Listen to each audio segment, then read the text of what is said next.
My name's Gil Reed, and I have a story about myself and Arnold Palmer.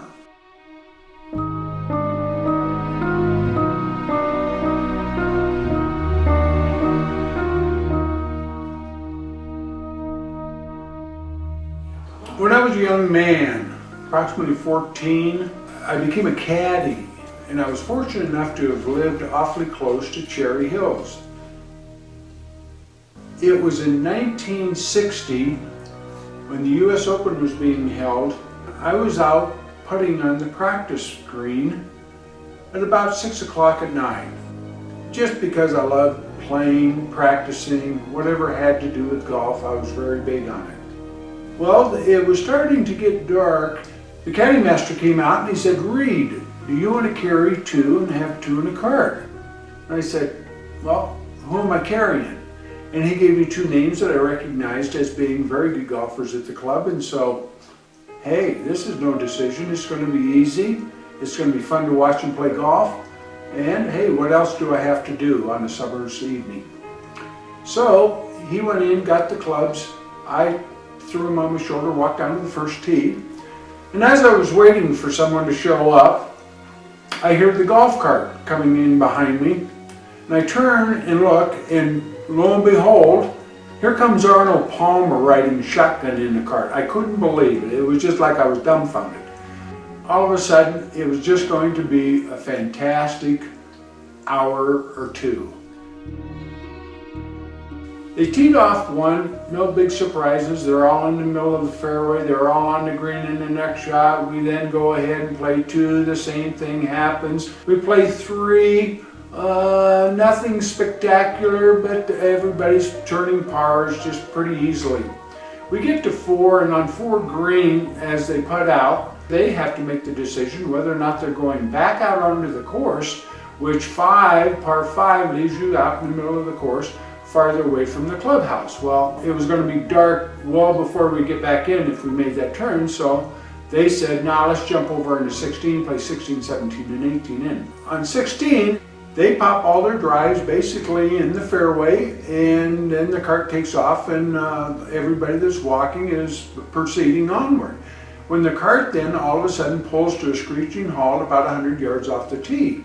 Come to find out that all of a sudden the cart ran out of electricity and it was dead. The member that was driving the cart, when we approached, he looked at me and he said, "Can you carry 4 bags?" Looking him in the eye and then pointing to Mr. Palmer, I said, "As long as one of the bags is his." I found myself taking the bags off the cart, throwing them on my left shoulder since my right shoulder was already consumed.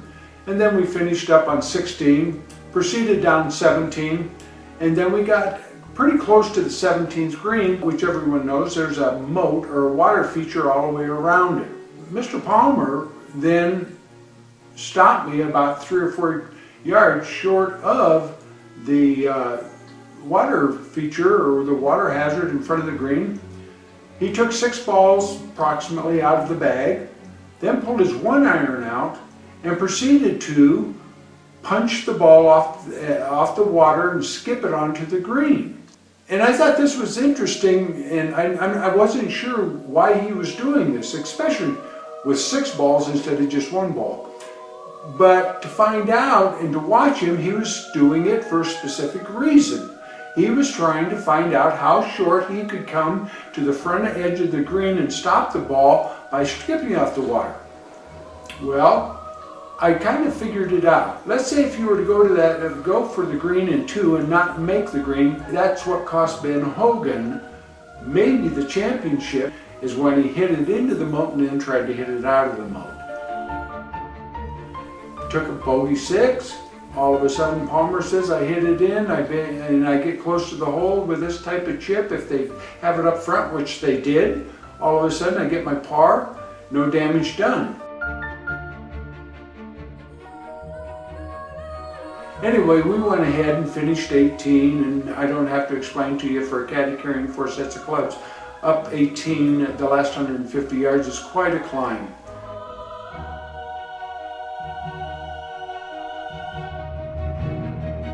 We get all done, everybody shakes hands, they give me, one of the members gives me a nice tip, and Basically, then I get to go home and tell the story.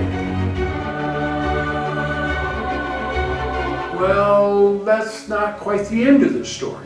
33 years later, in 1993, the U.S. Senior Open was held at Cherry Hills. And I just wanted to see the golf course because that's where I learned the game. Every Monday I was playing that golf course, as many holes as they allowed me to play before they told the caddies they'd have to get off the course. Here we are, down there walking the course. I'm enjoying how I used to play the course and how it had developed and it changed and one thing or another. Trevino and Palmer were supposed to be the last two off. It was about 20 minutes late when somebody said, well, Trevino's called in sick, Palmer's coming off by himself. So there's about 200 people around the green, and we just kind of waited until Palmer then hit his second shot into the green and approached the green, where we gave him a nice round of applause and appreciation for who he was. Here we go down number 2. After 2, he heads for the third tee box. When Palmer finished teeing off, he was to walk within about 25 feet of us. He gets adjacent to me and I say, Mr. Palmer, I caddied for you out here when you won the 1960 U.S. Open. He stops and he turns and he walks over and he reaches out and he shakes my hand and he says, yes, I remember. And I'll tell you, now instead of being 14, I'm 47. Instead of being 30, he's now 62 or 63. I am just thrilled as if I were a kid of 14 again. I can't tell you the emotion that made me feel, and it still makes me feel. We then proceeded to leave, walking in towards the clubhouse. And I got to thinking, do you think you really remember? I mean, he's been on every golf course in the world. He's had umpteen million caddies, How many times has he ever had one caddy in his foursome carry all the clubs, even if it were only for 2.5 holes? I'll bet you never. Maybe he did remember.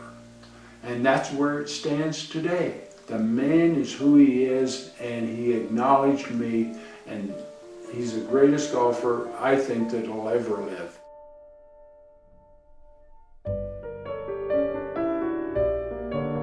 Thank you. That's my story. It's over. Turn it off.